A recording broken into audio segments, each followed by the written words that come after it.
चुलीत 2-4 लाकडं आणखी सरकवून म्हातारीनं तिच्या त्या पोचे गेलेल्या पातेल्यात चहा उकळायला ठेवला. उकळत्या चहाप्रमाणेच म्हातारीचं मन देखील आतून ढवळून निघत होतं. 3 दिशेला गेलेले तिचे 3 पोरं. त्यातला धाकला तिला सोडायचा नाही, पण सगळ्यात मोठा आणि मधला गेले सोडून. पण आज खूप वर्षांनी तिचा मोठा साहेब झालेला पोरगा आज घरी येणार होता. खरं म्हणजे पोटचा गोळा घरी येणार म्हणून म्हातारी खूप आनंदात होती, पण मनातून मात्र धास्तावलेली. त्याला कारणही तसंच होतं म्हणा. जमीन जुमला शेतीवाडीच काय ते निपटून टाकायचं म्हणून हे पोरगं वस्तीवर येणार होतं, असं तिला धाकला बोलला होता. धाकला बाकी समजूतदार निघाला. नाहीतर या दोघांनी तर म्हातारीला कित्येक वर्ष विचारलं देखील नाही. सुनांनी तर कधीही सणासुदीला पण म्हातारीच्या झोपडीवजा घरात पाय ठेवला नव्हता. असो, आता काय व्हायचं ते होईल. पोरगं येतंय घरी नातवाला घेऊन, तर त्याला अजिबात दुखवायचं नाही, असं तिनं मनोमन ठरवलेलं. बाकी अशी ही म्हातारी खमकी होती म्हणा.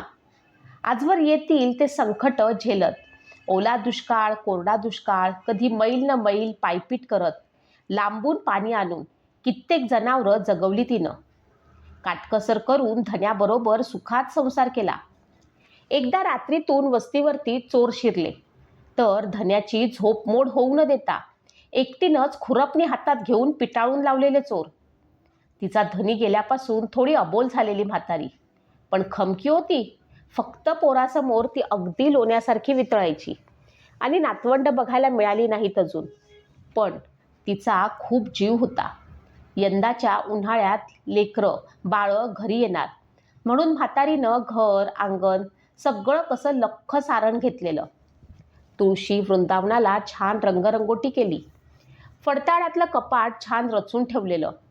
एक नवा माठी घेऊन ठेवलेला.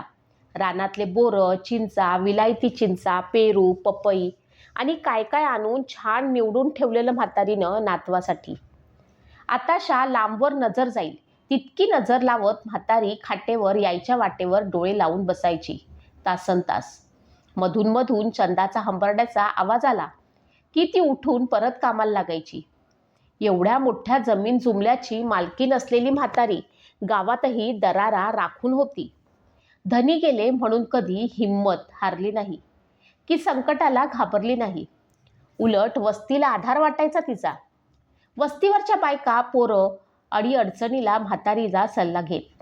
खणखणीत आवाजात एकदा का म्हातारीनं हाक मारली तर जागच्या जागी माणूस थपकून राहत असे. अंगात निळसर झाक असलेलं मातकट रंगाचं नीटनेटकं स्वच्छ लुगडं, दोन्ही हातात काचेच्या बांगड्या, गळ्यात तुळशीची माळ, कानात कुडी अन बुगडी, हातावरती 3 ठिपके गोंदवून घेतलेले, नाकात धन्याने हौसेने घालायला दिलेली नथ आणि कपाळावरती तिच्या आवडत्या विठोबारायाचा बुक्का.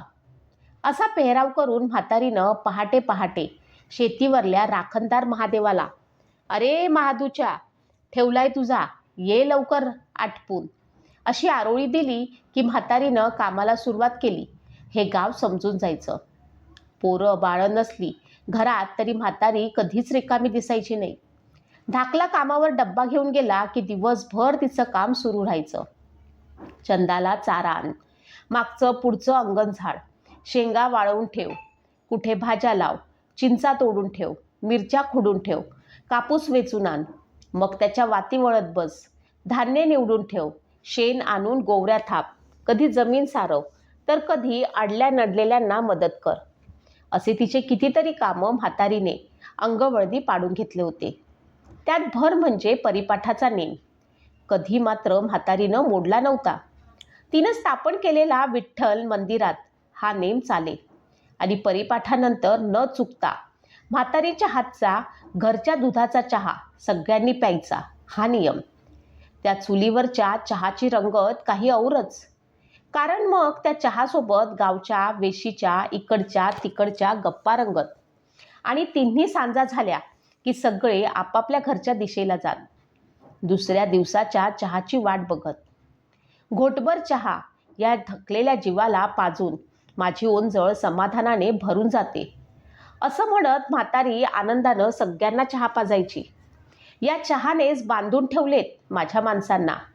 लई काही नाही करत मी, म्हणून ती वेशीवरच्या वासुदेवालाही चहा पाजायची.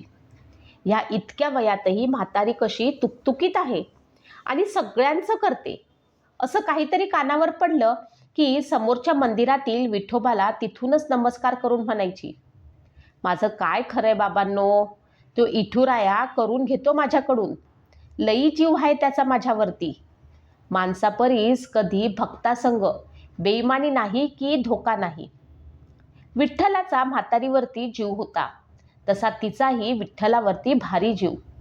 जीव ओतून ती त्या एकसंध काळ्या पाषाणाला मनापासून पुजायची. सणासुदीला काही गोडधोड केलं की पहिला नैवेद्य तिच्या विठ्ठलाला दिल्याशिवाय ती पाणी देखील प्यायची नाही. थंडी असो वारा असो ऊन, तिच्या विठ्ठलाची ती खूप काळजी घ्यायची. त्याच्यापाशी मन मोकळं करत गप्पा मारायची. काही अडलं नडलं तर विठ्ठलाशी एकरूप होऊन बोलत बसायची तासनतास. भुपाळीला काकड आरतीला तर लोकांना सांगायची, बघा माझा इठुराया कसा बोलतो माझ्याशी. म्हणतो माणसानं माणसाशी माणूस बनून वागावं, अडल्या नडलेल्याला मदत करावी, आंधळ्याचा डोळा बनावं, लंगड्याचा पाय बनावं, मदतीला धावून जावं, कुणाची तरी काठी होऊन जावं. लोकांनाही मग खरंच वाटायचं. म्हातारी ते म्हणत, लई भाग्यवान बघा, म्हातारी विठोबा प्रत्यक्ष बोलतो तिच्याशी. एके दिवशी पावसाळ्यात गावच्या नदीला पूर येतोय हे कळल्यावरती म्हातारी दिवसभर विठुरायाच्या पायाजवळ बसून राहिली आणि म्हणाली, माझ्या भोळ्या इठुराया, गावाला पूर आला तर मी काही इथं हालत नाही. मरेस तोवर तुझ्या संगच राहील आणि नाही राहिली तर जाईल.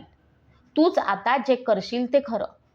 तसा तो पूर रात्रीतून आला तसा ओसरलाही. म्हातारीनं मात्र अश्रूच्या पुरावाटे तिच्या त्या लाडक्या इठुरायाला न्हाऊ घातलेलं आठवतंय. आजचा तो दिवस आणि म्हातारीचा लांबूनच तिचा साहेब पोरगा, सूनबाई अन 3 वर्षाचा नातू दिसला. तशी म्हातारीची लगबग सुरू झाली.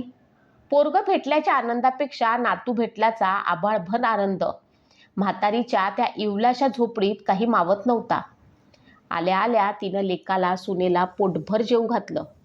पण तिचा आनंद फार काळ टिकला नाही. साहेब पोरगा म्हणत होता, आता हे जमीन जुमला शेतीवाडी विकायची आहे. म्हातारीनं पण त्यांच्यासोबत शहरात जाऊन राहावं. तशी म्हातारी बेचैन झाली.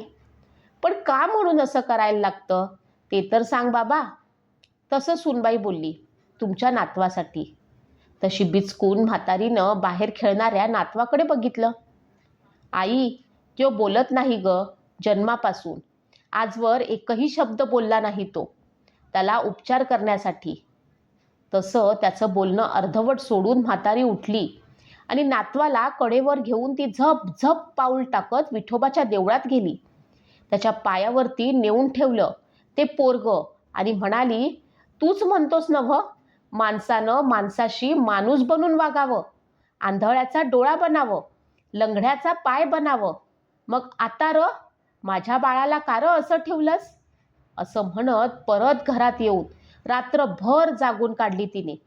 पहाटे पहाटे म्हातारी उठली आणि सवयीनं तिनं तिच्या लाडक्या इठुरायाला नमस्कार घातला आणि त्याच पोच गेलेल्या पातेल्यात चहा उकळायला ठेवला. तसा तिचा नातू डोळे चोळत समोर येऊन उभा राहिला आणि पातेल्याकडे बोट दाखवत म्हणाला, चहा दे ना. तसं म्हातारीच्या डोळ्यातून घळाघळा अश्रू व्हायला लागले. आहे त्याच जागी तिनं भक्तिभावानं इठुरायाला नमस्कार केला. मात्र त्यानंतर म्हातारी कधीच विठ्ठलाशी बोलू शकली नाही, कारण तिचा विठ्ठल आता कायमचा मुका झाला होता.